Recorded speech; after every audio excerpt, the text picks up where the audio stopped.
is a show that focuses on the person behind the Brony. I'm your host, Osaka Jack. Please sit back and relax as we talk to this week's guest Brony. Hello, everyone, and welcome to Into the Spotlight. This is your host, Osaka Jack. With me today, I have someone who has probably been a Brony less than anybody else who's listening to me. Axel Foaly, hello, how are you? Hi, I'm good. Now, you became a Brony earlier today. No, I'm joking with that. I'm not even sure. Yeah, sorry, I'm not even sure I'm technically a Brony yet at all, but never mind. So we'll just call you Roni. Yeah. And I'm going to avoid the Risa jokes. I'm so happy you laughed at that. I wasn't sure how international that brand is. Yeah. Okay. Yes, Axel Foaly. When did you become interested in the show? I've been chewing over this for a while. I think it was late June, early July, so maybe 3 or 4 months ago. It's not been long. Gotcha. My rise to fame has been somewhat meteoric, if you could call it fame. Infamy, maybe. I don't know. I just have a problem with that term for rise to fame. I've never seen meteors go up. No, you're right. They always come down. Yeah. As even in Australia, I mean... Yep, even in Australia. Sometimes go quite a long way, but they still come down. Yeah. Yep. It would be interesting if someday they would develop a rocket and just call it meteor, just so the term would be valid. Well, true. Or I could just have a rocket-like rise to fame instead. That'll work. Rocket-like, yeah. But then it sounds like you're going to break up into stages and part of you is going to fall down. Well, true. I'd throw off some boosters halfway up.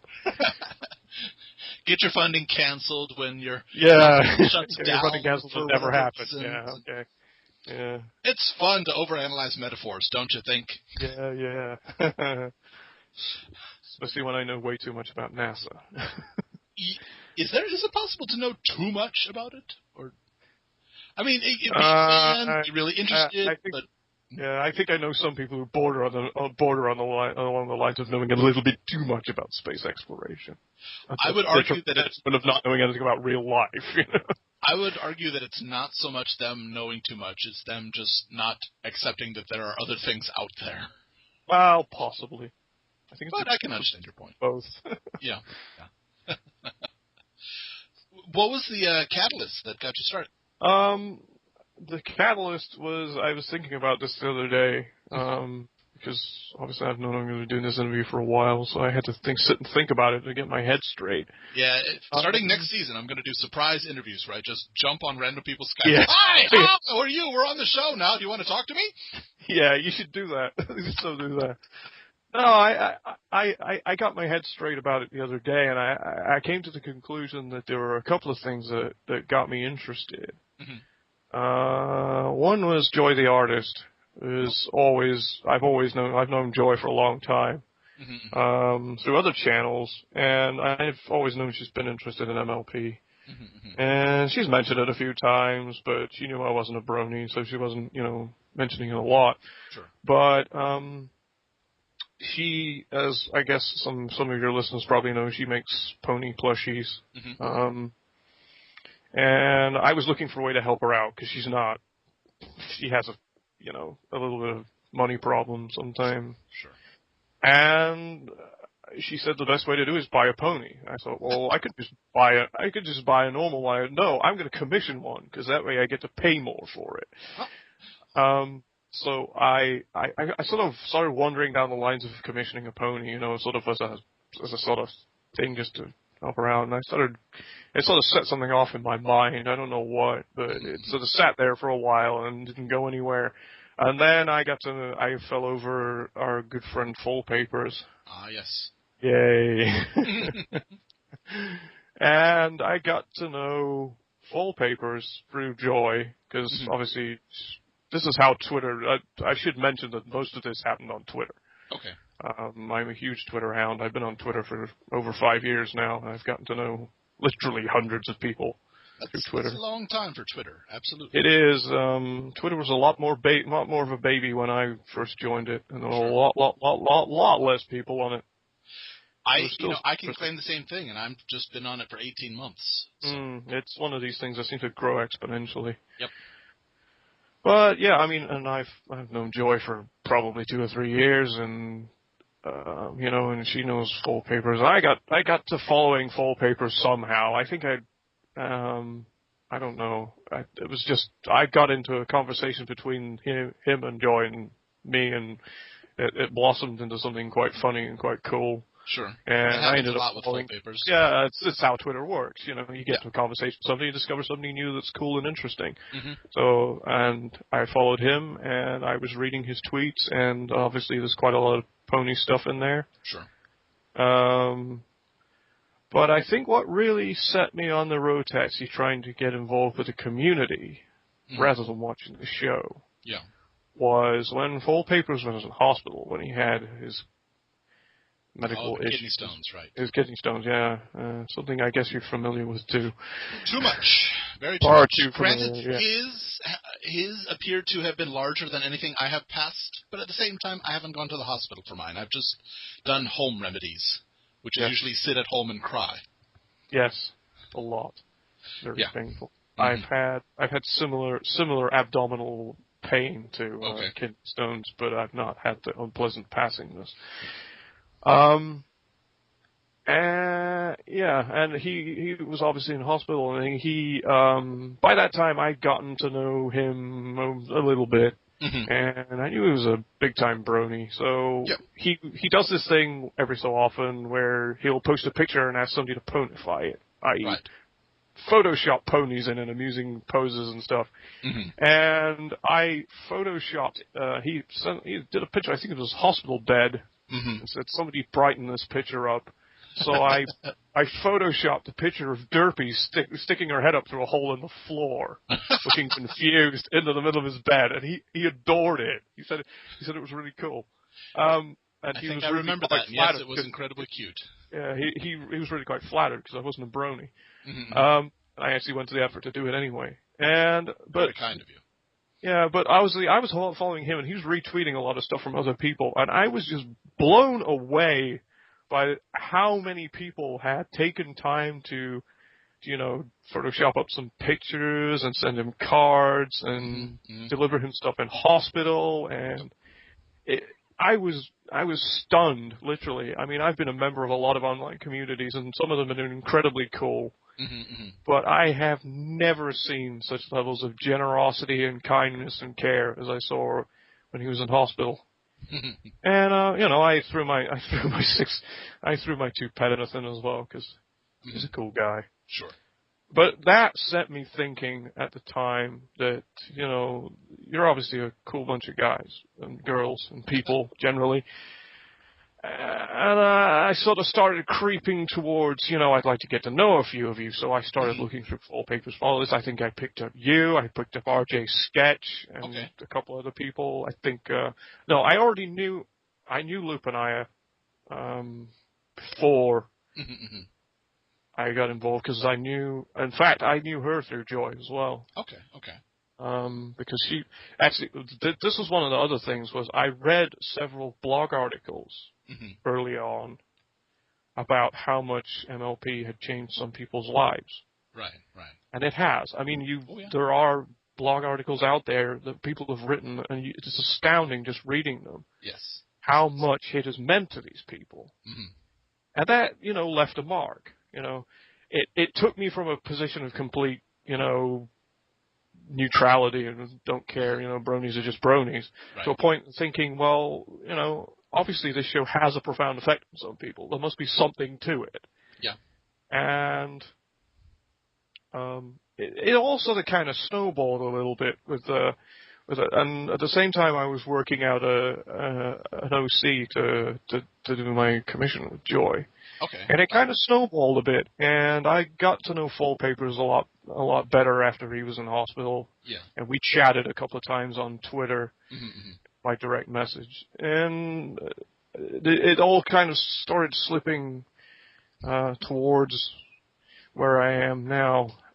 But what actually set it off, I think, was I had a really bad fandom experience somewhere else. Oh, no. And, well, I don't know. I kind of had I won't push you for too many details if you don't want to give them, no, of course. But I'm just curious if it was an interaction with one specific person in that fandom or the fandom as general. It was a general feeling that came over me. Another fandom that I had put a lot of effort into this particular fandom. Yeah. And I was not getting the satisfaction out of it I wanted, and it was also slipping in a direction that I didn't want to go in. I see. And it was a shame because, again, it was another community. It was another great bunch of people that I've been friends with for a very long time and still am in some cases. That's good. But I decided that investing my time and effort into it was not productive anymore, and I hung up my hat and just said, guys, I'm sorry, I'm out. Oh. And I walked away. Mm-hmm. And that was a very profound moment for me because I put a lot of effort into it, and it had been kind of a big part of my life for a couple of years. Right. And it was a little bit upsetting, and it kind of, it didn't really, I didn't like swing off into depression or anything, but it upset my balance. Mm-hmm. And I had kind of a bit of a void there. And I guess for one reason or another, I decided that I'd, check out the pony community, see what you guys were like. Mm-hmm. I liked what I saw and decided to swing by. And because of reasons that I'm not entirely comfortable discussing, but I can't do it with my real name and my real Twitter account. I had to come up with a pseudonym, and that's where Axel Foaly came from. It just dropped into my head one day. I thought, wow, what a cool name for a pony. Mm. And I admit the first two thoughts that came into my head when I saw your name. First, I thought Guns N' Roses. And second, I thought Beverly Hills Cop. Yeah, well, that's where the name comes from. Okay. But I bent it a little bit and readjusted the spelling of Foley, so it was Foley, as in a foal. And that stuck, and I decided to start a Twitter account and start following some people in the community and just see where it went. Yep. And that was really how I got started. And, of course, knowing Joy and knowing Fall Papers, they were all like, oh, you should follow this guy, he's really great. And I'm like, oh, no. Here we go. By the end of the first week, I already had 30 followers. That's impressive. This was like nuts. It was like, I've been on Twitter a long time, and I know a lot of the time to get followers and to get established in a community, you have to do a lot of work, and you have to make an impression. Very true. And here I was at the end of the week sitting with, 20 or 30 followers already and following 20 people. And I'm like, how the heck did I get here? But it's kept on going. With me, at the very least, when I started Twitter, it was just my account. And then later, I'd say, well, you know what? I'm going to make a pony account. Mm. And, I made a pony account, no problem. It seems to be a common pattern for someone to have their Twitter account, then make a pony account, and then start trying to do equal tweets from both, and then starting to favor the pony one and favor the... I don't think I've been back to my other Twitter account in months. I really don't. I am very lucky, I think, because my main account is involved in a great deal of other things in other places that are equally as cool, really, for me. Good. That's good. And equally as engaging. So I have two things that go on at the same time. And that's good. That's pretty awesome. Sure. And I do a lot of stuff with my other account.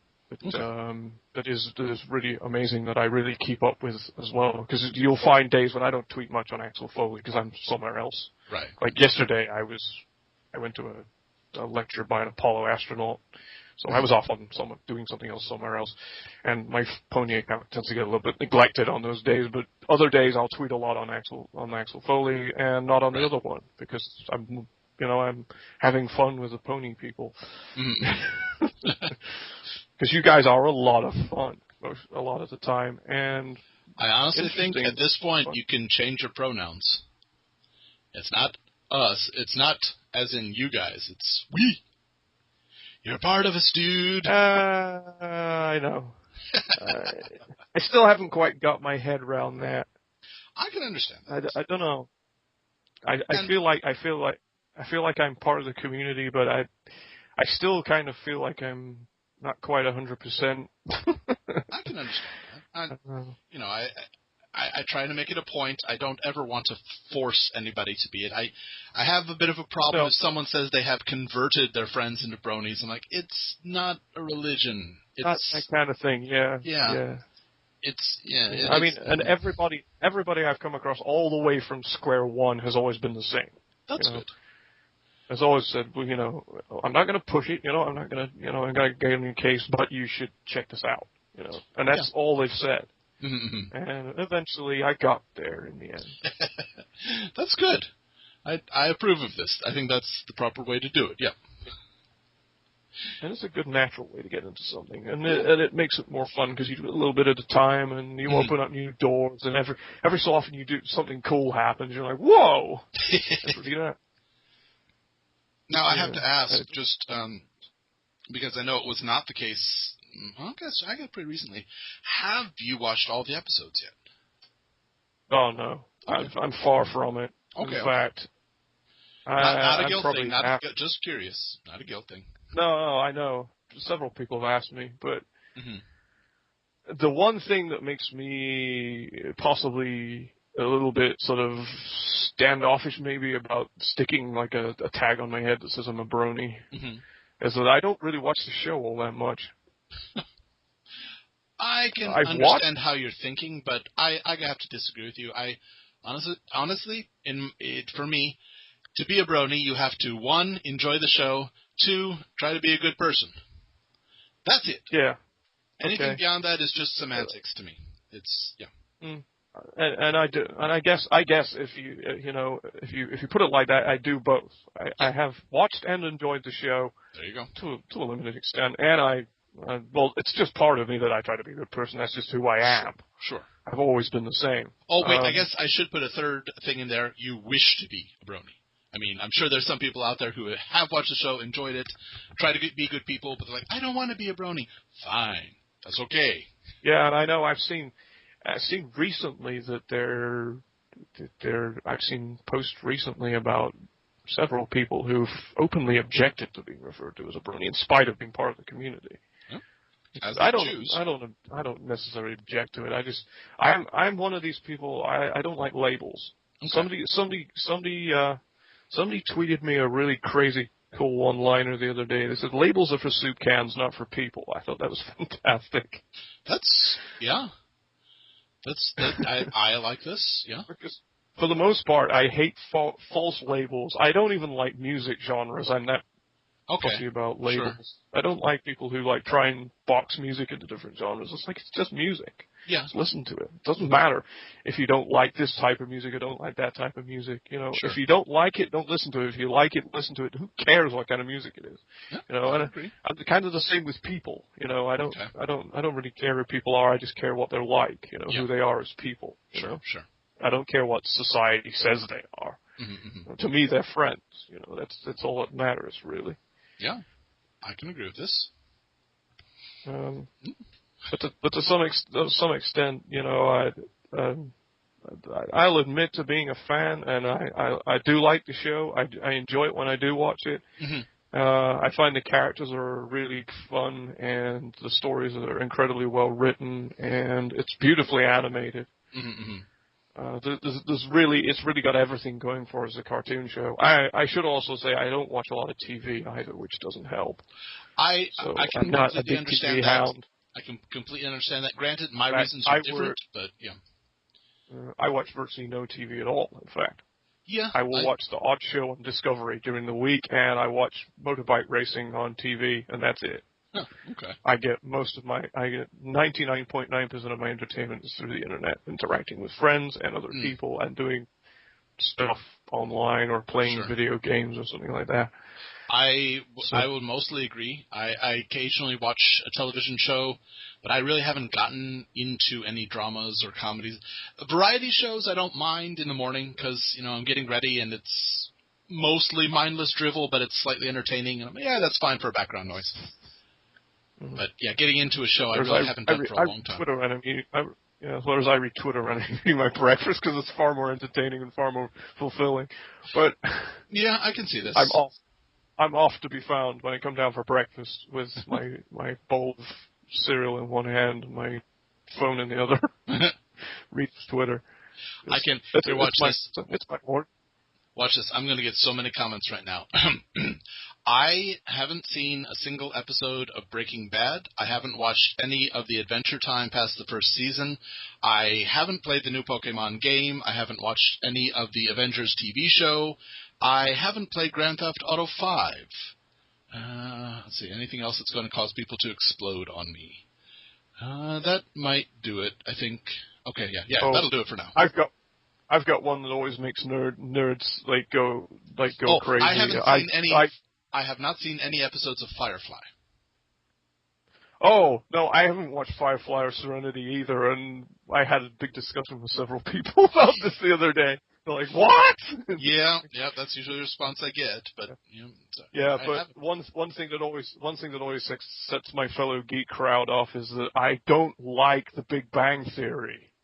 Have never watched an episode. Nearly nobody understands why I don't like it, but I don't like it. I don't find it funny. I haven't watched a single episode. And the same goes for quite a lot of American sitcoms. I can't sit through most American sitcoms. I don't find the humor engaging. A lot of people don't understand.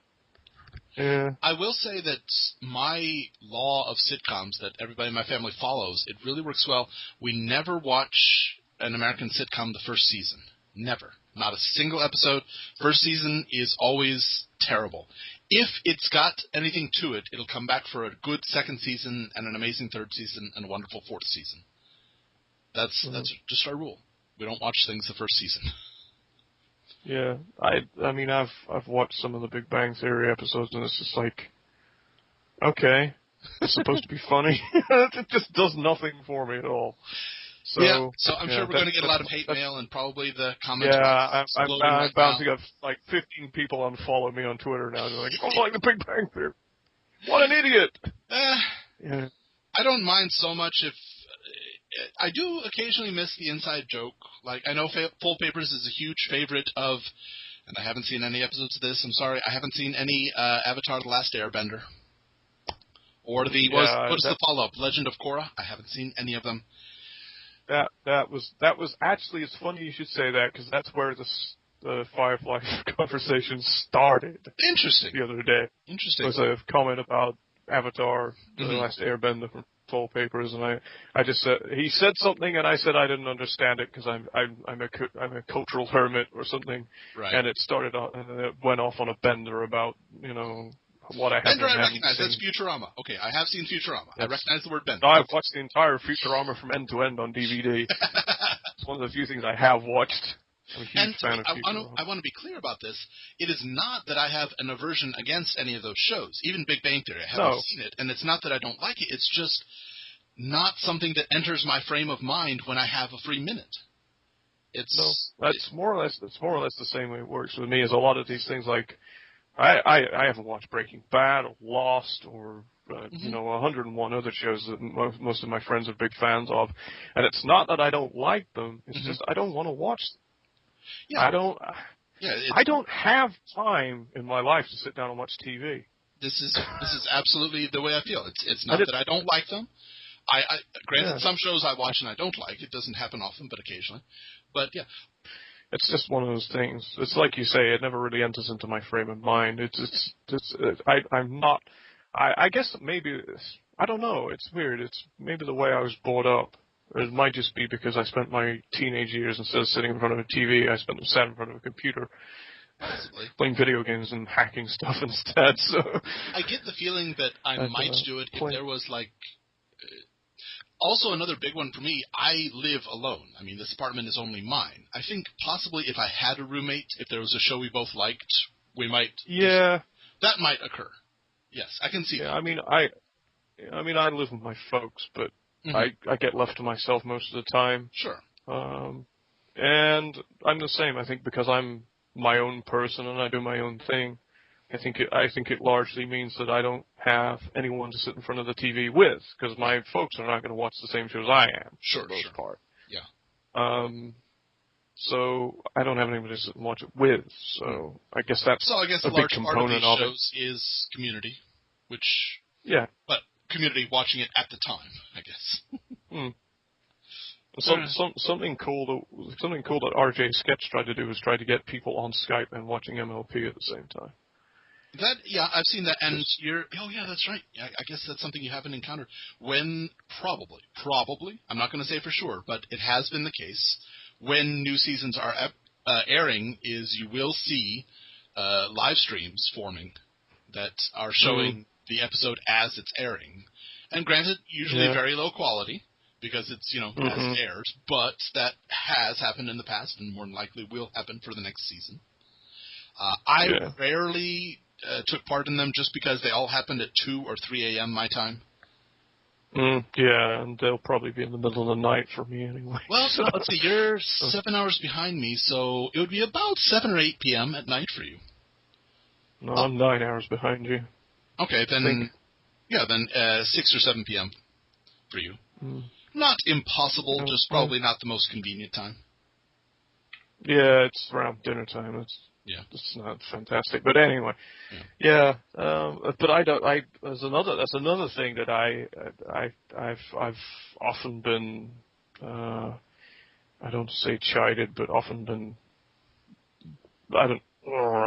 something that people say I should do is watch more live streams, and I really don't like watching live streams. I don't know why. One of the reasons is I have crummy broadband and they don't work very well. They break on me with alarming regularity. And I just get, I don't know. If I don't have a great connection, I get flashbacks to like late 90s or mid zeros trying to watch. Yes. Oh, look, it's a live show and I get a new picture every 30 seconds. How cool. Yeah. Oh, wait, they're not sitting here anymore. Okay.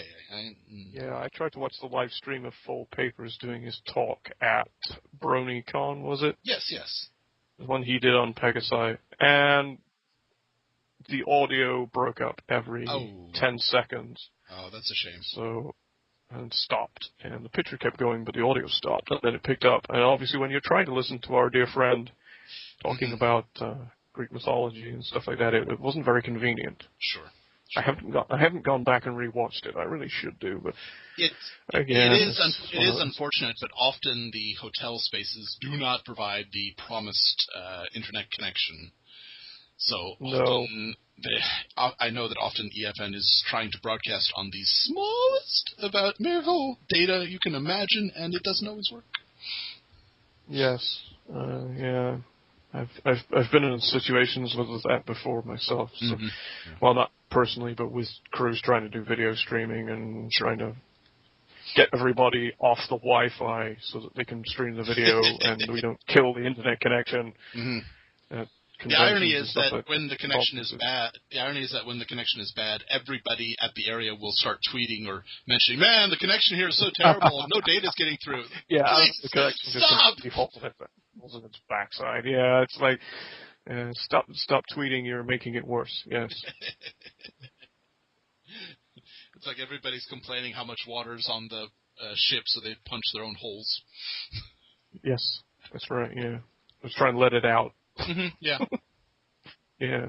Well, a question that I ask in each of my interviews, what would you say, and it doesn't, it's just what you're familiar with, in all of My Little Pony, what would you say is the one line or one scene that defines you as, I usually say as a brony, but I'll even expand it to as a member of the community, without labels. What would you say is the one line or one scene that defines you? I really don't know. It could just be one that stands out in your mind. I couldn't narrow it down to a particular line or scene, but if I had to narrow it down to an episode, I forget the name of the episode. That's okay, describe it. It's the one where Twilight goes nuts because she can't think of anything to write for a letter for Princess Celestia. Lesson 0. Lesson 0, that's it, yeah. That one and probably Applebuck season as well. Okay, all right. Because I am one of those people who will help everybody else sometimes to my own detriment. Right. I'll be so helpful, I'll really run myself ragged. So you're so helpful with others that it leads to you not having enough time to do what you had to do, so we have an Applebuck lesson 0. Yes. And also, I'm not the most receptive person when someone else tries to help me either. So I do have a little bit of an Applejack in me. Sure, I can understand this. I absolutely. Yeah. Mm-hmm. I don't always work well with other people, so it's just kind of like people try to help me, like, no, I can do it myself. Go away. I totally understand. I'm very similar. Trying to help, but yeah. And I understand they're trying to help, but at the same time, I'm such a perfectionist with some things. It's like I know if they try to help, then I'm going to have to go back and redo it anyway because it's going to have some small little flaw, and I don't want them to feel bad about it. So I'm just, no, don't worry, I'll take care of it. Yeah, that's the thing. It's you don't always I'd say you don't always trust them to do the best job possible, and you know you're gonna have to change it. So it's like, no, don't worry, I'll do it. Yeah. And sometimes I get to the point where I tell everybody, no, don't do it, I'll do it for everything, and I just end up under a pile. It's happened to me at work sometimes, and my bosses just at the table once and said, "Would you just delegate something, please? You're gonna drive yourself crazy." And unfortunately, I have health issues which catch up with me if I get too stressed and tired, which doesn't help either. I'm going to argue that most people exposed to high stress for long periods of time will have health issues, regardless of how healthy they may have been before. I'm not trying to downplay yours. I'm just saying I have significantly magnified health issues that catch up with me very quickly. Gotcha. Like mean I can't go to work nearly, which is not good. So I have to. I am maturing to the point where I have to be able to delegate and only bite off as much as I can chew. But it's been very hard adapting to that way of life. Oh yes, and I can understand. That Applebuck season episode just made me think of myself so much. Isn't it amazing how universal some of these are? Yeah. Lesson Zero reminded me of some of the deadlines I've had at work where my boss says, "Well, I maybe want you to finish it by such and such," and I took it to be a hard deadline. And I'm like working so hard to get to this deadline. And I get there and I'm not finished. Please don't kill me. And he's like, "Well, I only said try and finish it by now." Yeah. It's like, oh, okay. I understand fully. Yes. Yes. But yeah, I think those two episodes possibly. Okay. And I have this great picture I keep in my Dropbox, which is where I keep all my files I use everywhere. Right. Of Applejack from that episode of Applebuck season was like really puffy eyes, looking really shot out and tired, and it gets tweeted quite a lot. It's like my token "I'm feeling tired" picture, or when somebody else is feeling tired, I just tweet it back to them, and it gets a laugh sometimes. Sure, yeah. And a lot of people who try to apply other memes to My Little Pony with limited success, I've found. I'm all for people trying to use Pony and other means, because I think that's creative. Yeah, I think it has don't mind that just either. sometimes it works and sometimes it does not Sometimes work. it doesn't, and when it doesn't, sometimes it catastrophically doesn't work. Yeah. I'm still waiting for, I suggested it a long time ago, but I'm still waiting for just redoing the Lord of the Rings Two Towers scene where Gandalf whistles and then Shadowfax appears. Just have Rarity appear. Yeah, it'd be cool. It'd be awesome. Yes. I'm waiting for it, but I haven't seen it, and I'm disappointed. I don't have the means to make it myself, because I can't whistle like that. Yes, in the words of Jean-Luc Picard, make it so. If I could, I would. Yeah. Well, somebody listening to this show should make it so. Make it so. I would love to have like a show budget where I could just, okay, somebody make this, because we suggested it, and it's awesome. But no, that would just have to come up directly out of my pocket, and that would be money I don't have. You have to commission that, and they cost money. Yeah. Yeah. All right. Well, today we have been speaking with Axel Foaly. Thank you so much for coming by. That's absolutely fine. I've been enjoyed telling people a little about me. Yay! Everybody should follow him on Twitter to give him a huge explosion in number of followers. Do you have a Tumblr or YouTube or other social media that we should do? MySpace? For pony stuff, no. I'm only on Twitter. I'm just at Axel Foaly. So. All right, and that works. Yeah. All right, everybody. We have been speaking with Axel Foaly. Be sure to follow him on Twitter. This has been Into the Spotlight with Osaka Jack. We'll catch you next time.